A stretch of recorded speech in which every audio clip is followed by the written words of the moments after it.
Hello and welcome to Views on News. I'm Jawad Tehami. Apparently, there seems to be an end to the hostilities between Iran and Israel after there was an announcement of a complete ceasefire on the part of President of the United States of America, Donald Trump. What he had to basically say after there were accusations from both the sides of the violations of this particular ceasefire.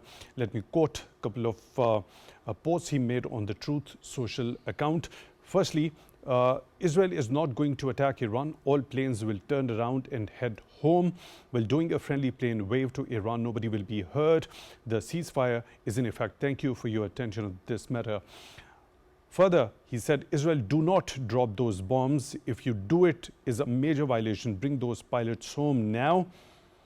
And also, he said, Iran will never rebuild their nuclear facilities. Earlier, while announcing the ceasefire, he posted on Truth Social. Let me quote that also. Congratulations to everyone. It has been fully agreed by and between Israel and Iran that there will be a complete and a total ceasefire in approximately 6 hours from now, when Israel and Iran have wound down and completed their in-progress final missions for 12 hours, at which point the war will be considered ended. Officially, Iran will start the ceasefire, and upon the 12th hour, Israel will start the ceasefire, and upon the 24th hour, an official end to the 12th day war will be saluted by the world. During each ceasefire, the other side will remain peaceful and respectful. On the assumption that everything works as it should, which it will, I would like to rather congratulate both the countries, Israel and Iran, on having the stamina, courage and intelligence to end what should be called the 12-day war. This is a war that could have gone on for years and destroyed the entire Middle East, but it did not and never will. God bless Israel, God bless Iran, God bless the Middle East, God bless the United States of America, unquote.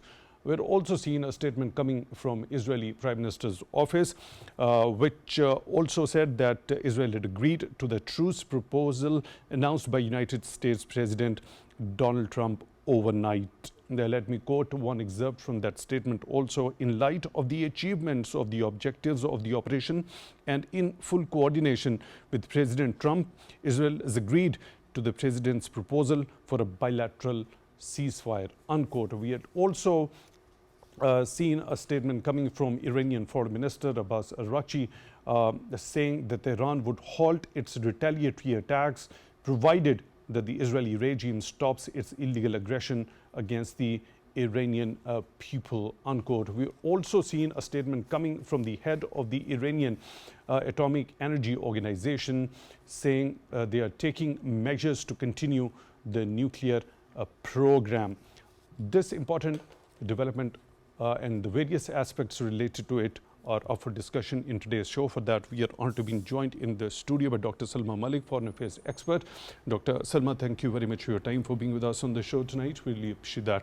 Also in the studio, we are honored to be joined by Mr. Ahmed Hassan Awan, foreign policy and security expert. Mr. Awan, thank you very much for your time also for being with us on the show tonight. Really appreciate that. Later on in the show, we'll be joined by another participant. As he joins in, I'll be introducing him as well. Dr. Salma, where do you see this particular ceasefire, the maturity of it?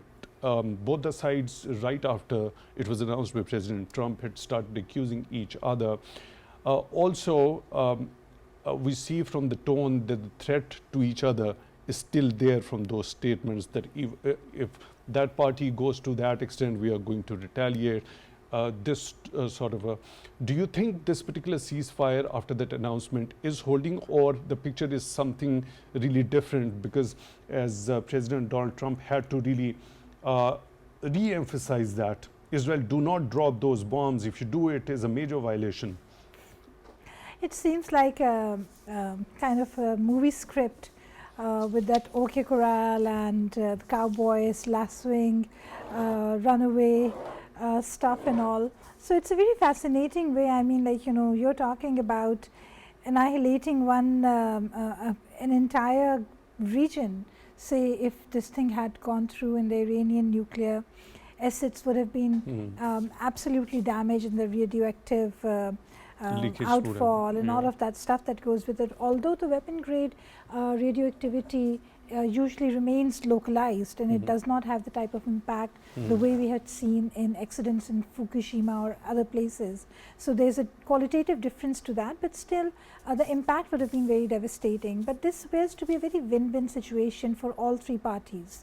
All of them gained something, and it kind of has this Hollywood movie script kind of a feel to it. Okay, you can attack my nuclear installations, but first allow me the time to get all my fissile material out. So I'm done with taking the fissile material out, so come and attack.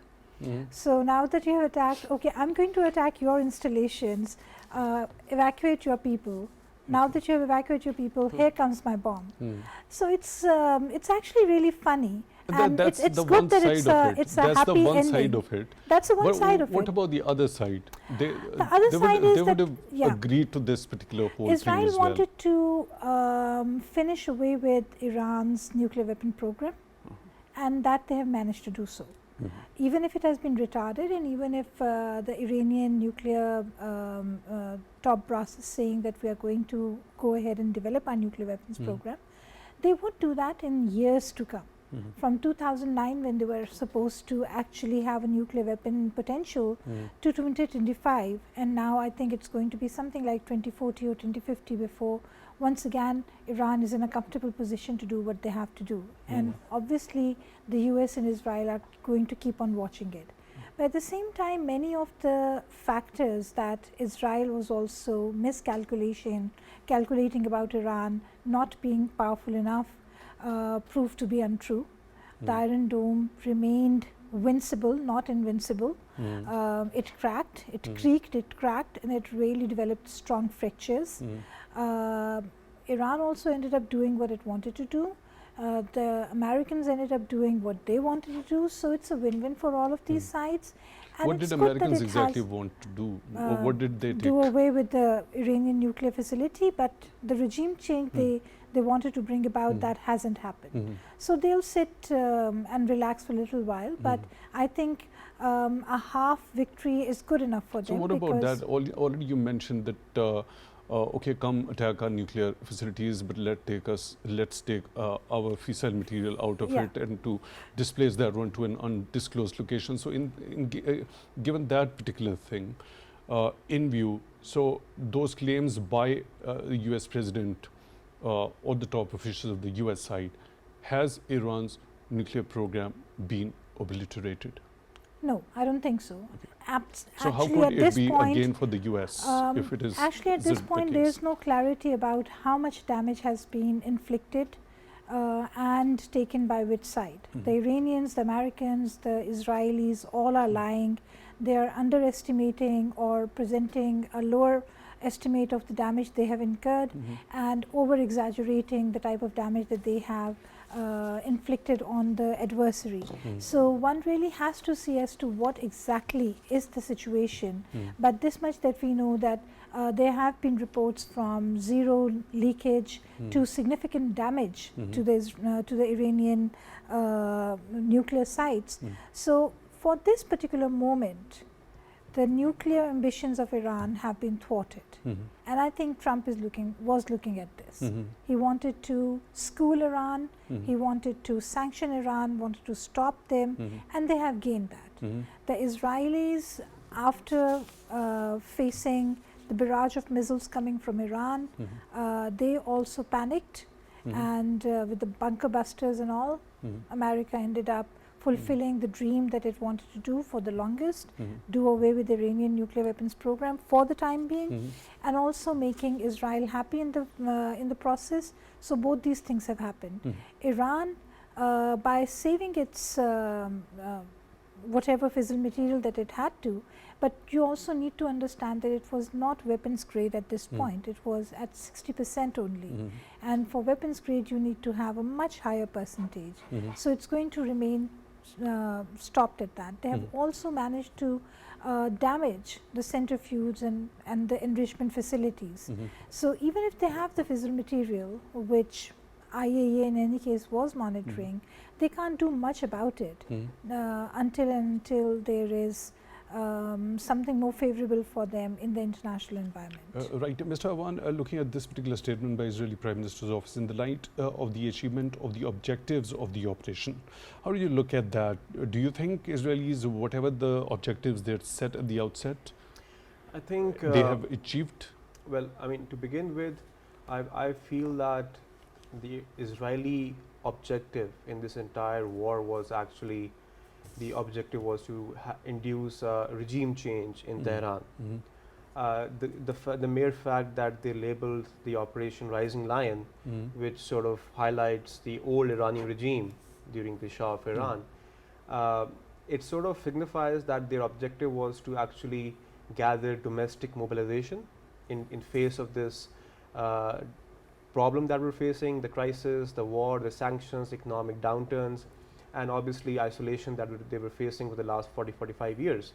So they were expecting that there will be internal disorder which will lead towards a regime change, because I feel that if you look at the statements coming from the US and other Western capitals, there were a lot of questions regarding the authenticity and to the extent to which Iran's nuclear program was mature.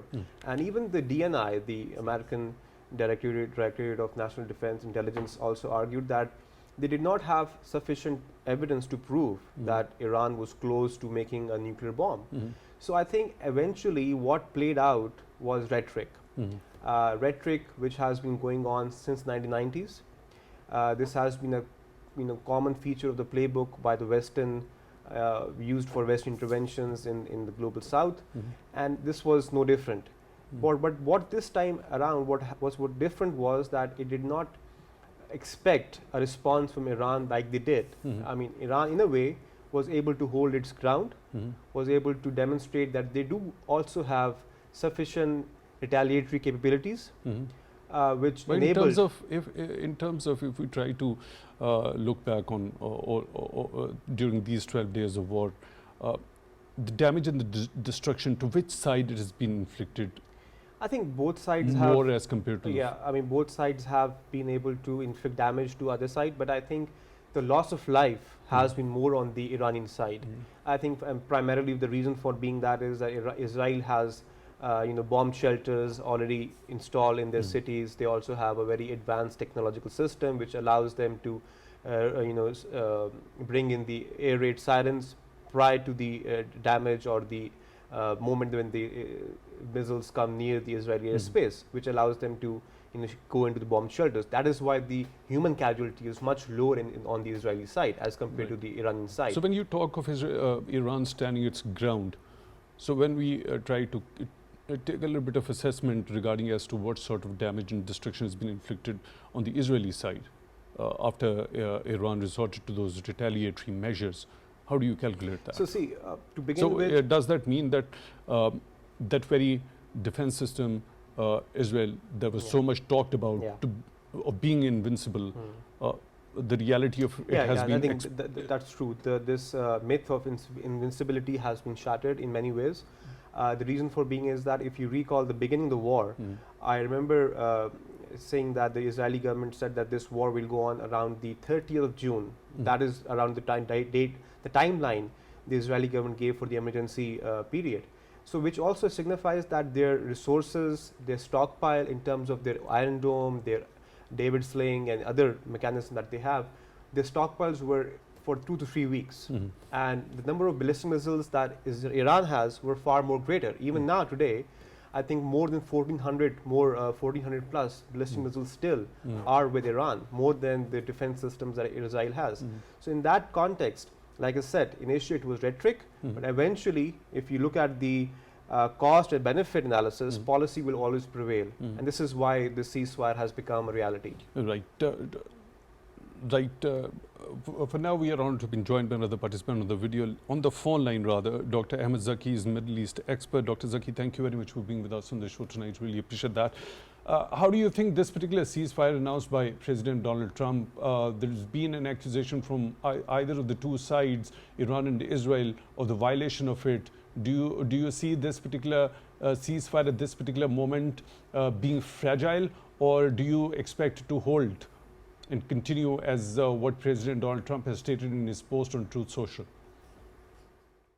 Thank you for having me. As you know that since the Middle East conflict started in July after the conflict between Israeli army and Hamas, it was created an issue which become like a global phenomena that whenever there is a ceasefire, the first violator of the ceasefire would be the Israeli government. And why? It's that because it's obviously that Israeli government, they don't want to have any sort of peace without their own terms and conditions.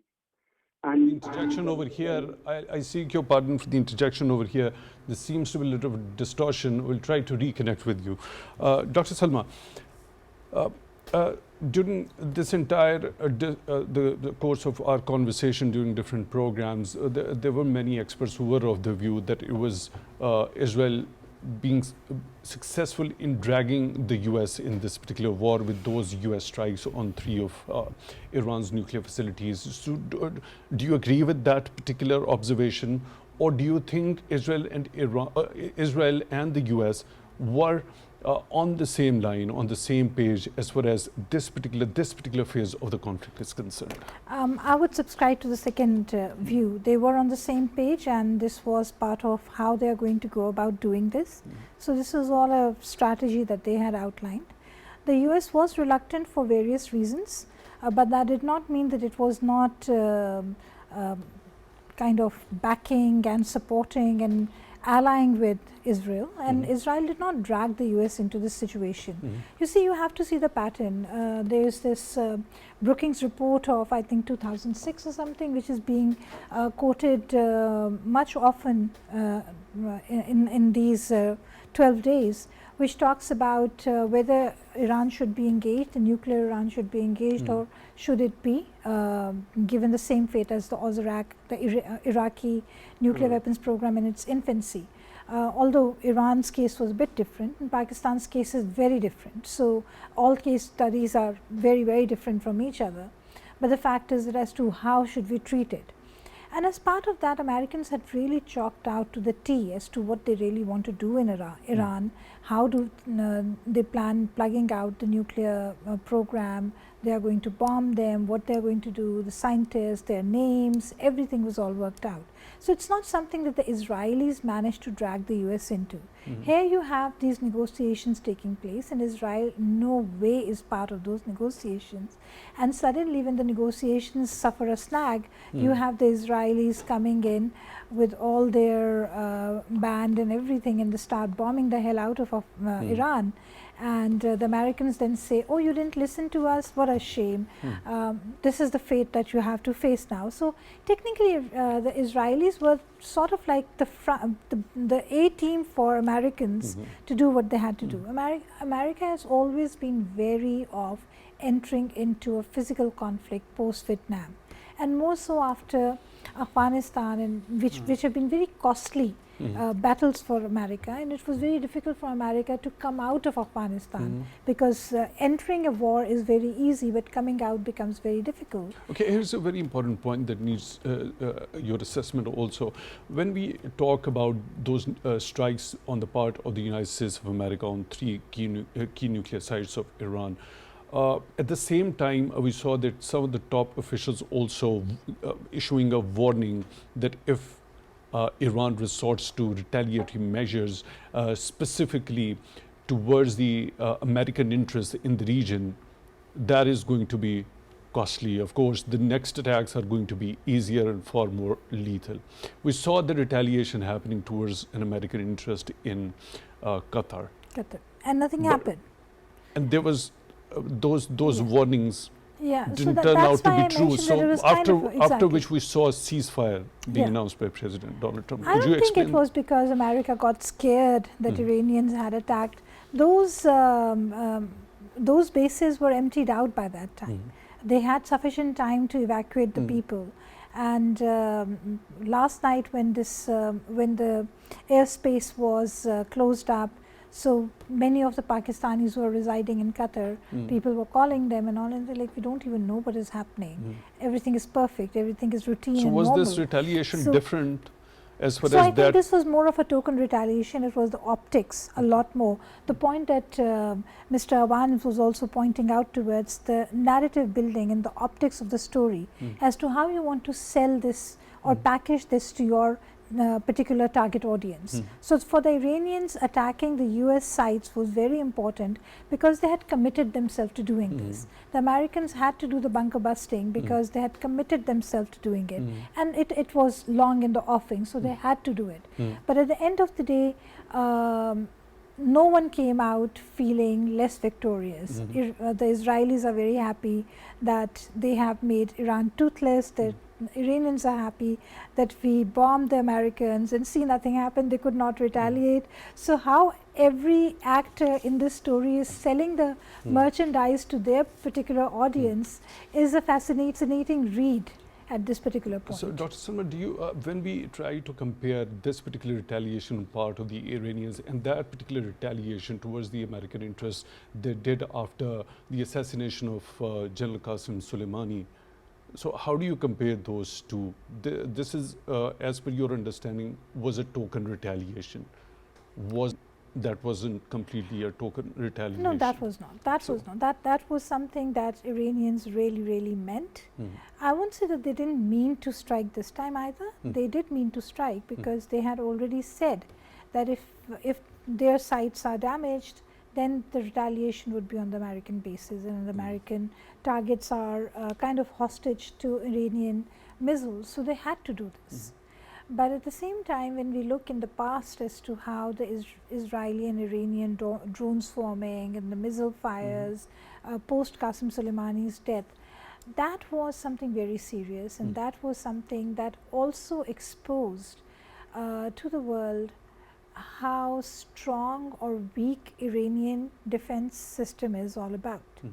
And also the fact that we keep on talking about how the Muslim world was standing with Iran. It was just standing there and watching as a spectator. They weren't doing anything. They might empathize with Iran, but they weren't really doing anything.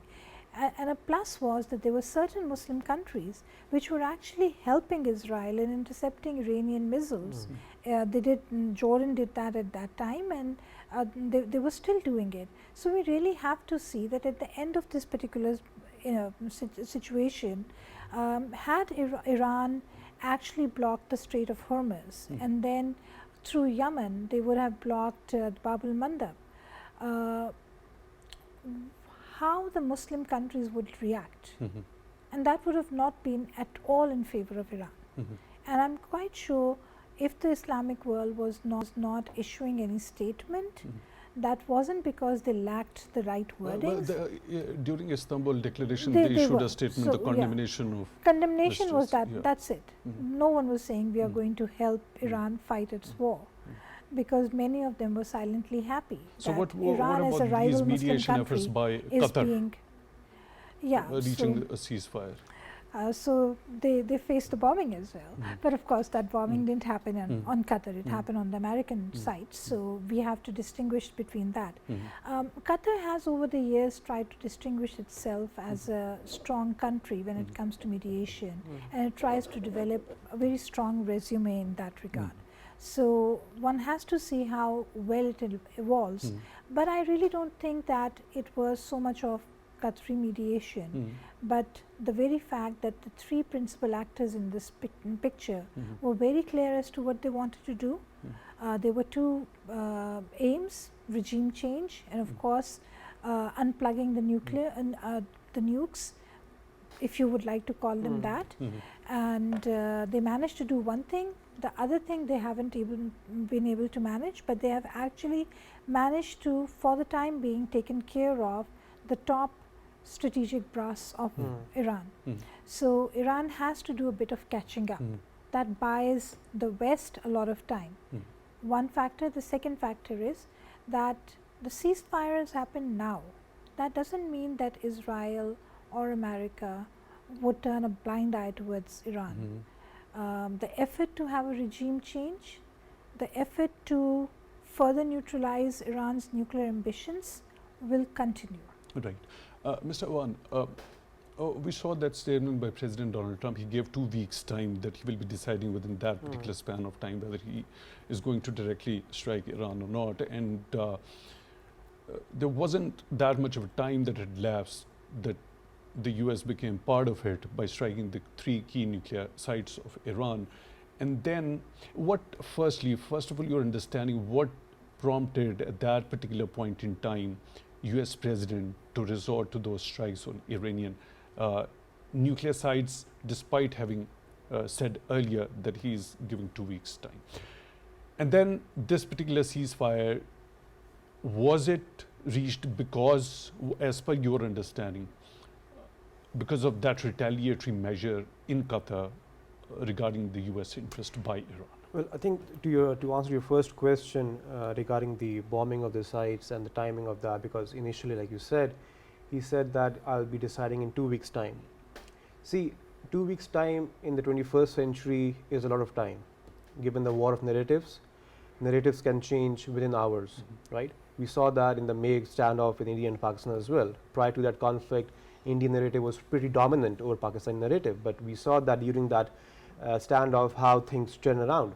Similarly, I think 2 weeks was a long time in terms of which would have allowed more transparency into to the extent, because IAEA had also said that Iran has been cooperating with them and their enriched uranium is not weapons grade at all, and they have been continuing to facilitate and cooperate with the IAEA regime as well.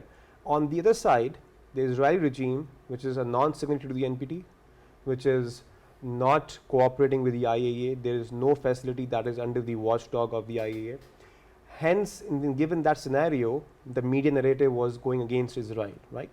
So I think that was one reason. Secondly, there was bureaucratic lobby pressures as well within the US administration. Coming to your second part, I think we have to recognize that skirmishes like these, like the May standoff with India and Pakistan and the current ceasefire, which is again very fragile, has in my view become a new normal of the multipolar world. You have to understand that great power competition is now becoming more fatigued. Russia is already engaged in a war in Ukraine. America has multiple fronts, economic, political, domestic even, to in which it needs to address. Similarly, China has expanded its BRI to 70 plus countries. So it is also heavily invested in the global south. So given that dynamics, this has allowed created a vacuum where regional powers have more freedom to take actions which may not go abide by international norms or laws, but it also reminds us that because of that vacuum, these incidents will happen more frequently in my view in the coming years, in the decades, because ultimately great powers have their own constraints as well. This is not the bipolar world or the unipolar world where one country dictates the entire order. Now you have multiple poles of power. And you have to understand, even in this scenario, Russia did not support, Iran the way Iran expected Russia to help them. What does that strategic partnership agreement or a treaty between Russia and Iran mean? See, the partnership, and I mean, in my knowledge, what I can share with you is that they have a deep-rooted strategic partnership. For example, even in Ukrainian war, a lot of drones which are being used by the Russian army are actually Iranian built, right? So there is a lot of military cooperation between the two, and similarly there is energy cooperation as well, and obviously common interest also bind them together. We saw that how Russia came haven't into. the Iranians denied this particular thing, that when there was an accusation on the part of the US authorities that it was Iranian drones that the Russians were using in Ukraine? Well, I mean, accusations can go both ways. I mean, this is one aspect of it. But what I'm trying to establish over here is that the cooperation between Iran and Russia did not meet its expected outcomes in this conflict, because Russia itself was tied down in Ukraine. Similarly, Chinese had their own concerns as well, because I think more than 20% of Chinese energy requirements come through the Persian Gulf, and hence the Strait of Hormuz is very critical for their energy and economic survival as well. So there was also pressure on Iran and Israel from all these three capitals Beijing, Moscow, and also Washington to actually come to a conclusion. That is why I think what Dr. Salma has also mentioned, that this flimsy kind of action we saw in the last few days will possibly be a result of that great power pressure as well. Right, Mr. Awan, when we talk about this statement by the head of the Iranian Atomic Energy Organization, he says they're taking measures to continue nuclear program. We have taken the necessary measures and are taking stock of the damage, also saying plans for restarting the facilities have been prepared in advance, and our strategy is to ensure that production services are not disturbed. On the other side, we had seen Mr. President Donald Trump saying that Iran will never rebuild their nuclear facilities. Now here, this particular word is to be noted, nuclear facilities rather than nuclear weapons. So what does, is it going to lead to some sort of a further clash in future by looking at these both statements? I mean, that's very much on the cards, that's possible. But I think that one thing we need to be very clear of is that technical knowledge once gained cannot be undone.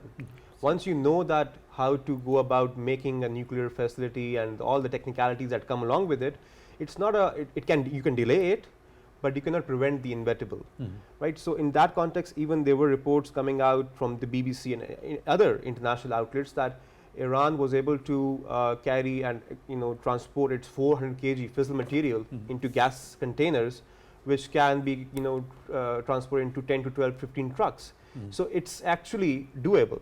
And to say that what the Trump statement has basically you mentioned is again more of a playing to the public audience, to the narrative that we've already discussed. What about this statement by the head of the Iran's Atomic Energy Organization? I mean, they've also the plans for restarting the facilities have been prepared in advance, and our strategy is to ensure that the production service is not disrupted. I mean, actually this entire conflict might backfire because it might push Iran to actually fast track their nuclear program towards becoming a nuclear weapon state. And for that, coming and out just of to the just to NPT, add to it, and there are provide a indications. pretext of coming out of There are indications. The Iranian parliament has already announced that they do not wish to cooperate with the IAEA anymore, which is again a symbolic and symptom of this outcome, and which can push them towards How making. do you assess the role played at this particular point, during this particular conflict?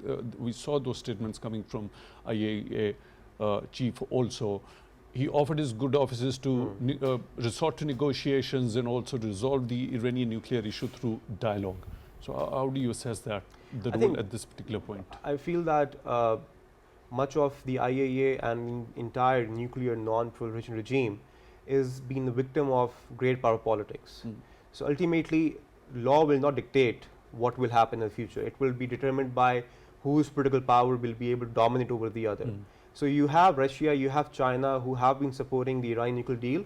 I think once again Iran will be relying on these two countries for helping to getting the deal back on track, if there is going to be any talk of that.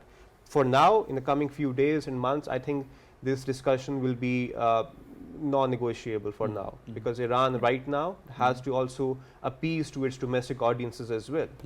Dr. Salma, do you think at this particular point in time, after this particular ceasefire holds, presumably so, and if it goes by that very statement by President Donald Trump, do you think there might be any sort of a resumption regarding the negotiations regarding Iran nuclear deal, or any sort of a progress in that particular dimension?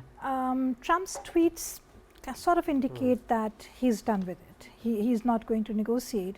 And let's also remember that he was the one who actually walked out of the JCPOA and not Iran. But he wanted a new deal, of course. He wanted a new deal, but this is how he has dealt with it, right?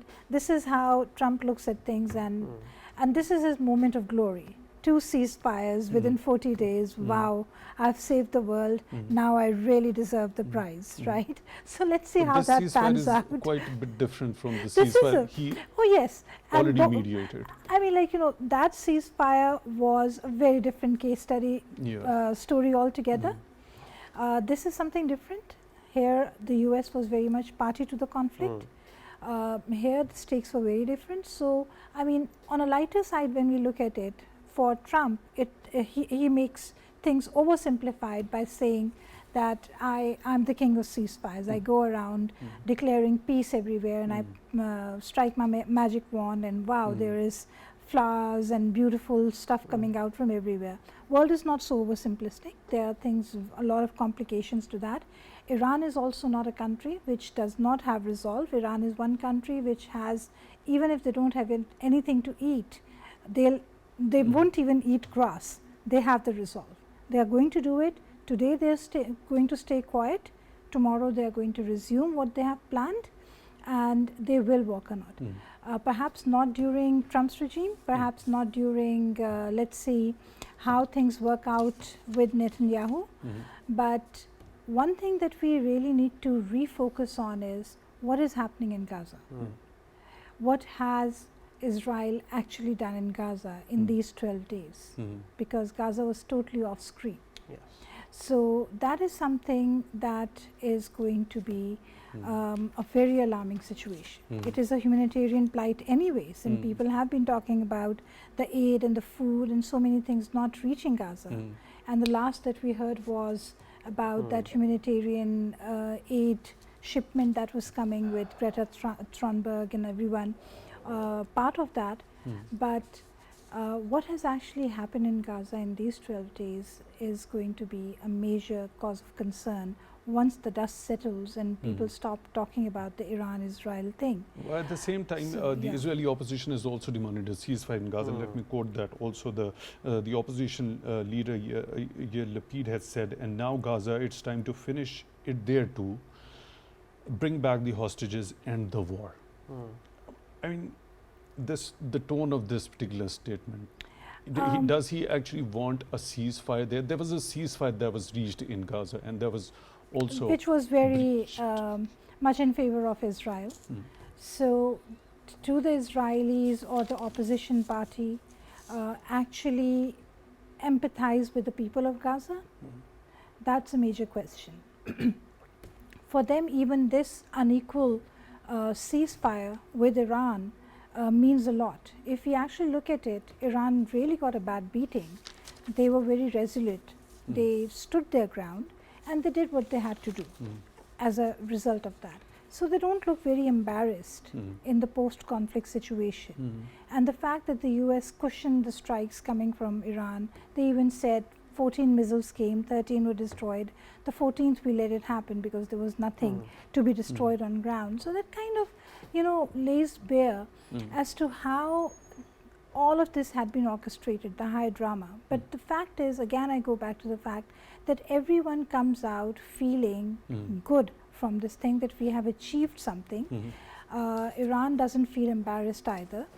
But again, if we go towards the ceasefire in Gaza, what is left for the Gazans in that place? Would that also mean that everyone is pushed out of that place? That ceasefire that was already reached, there was a rebuilding and reconstruction plan in the phase 3 of that particular ceasefire as well. One thing we also need to understand is that so far the Israelis, I think there were few limited missiles that Saddam Hussein was successful in striking Tel Aviv with when Operation Desert Storm happened. But this, for the first time, the Iranians were able to bomb not once, not twice, several times, different sites in Israel, and very successfully. And everyone was saying, this is Israel, this is not Gaza. Look how similar the devastation is. Now you realize what does what that indicate for future?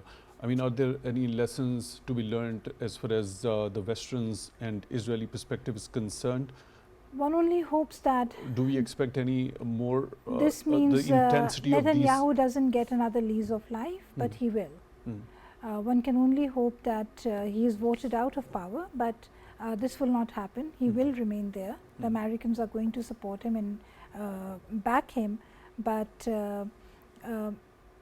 Israel also needs to understand that things cannot only happen from their perspective.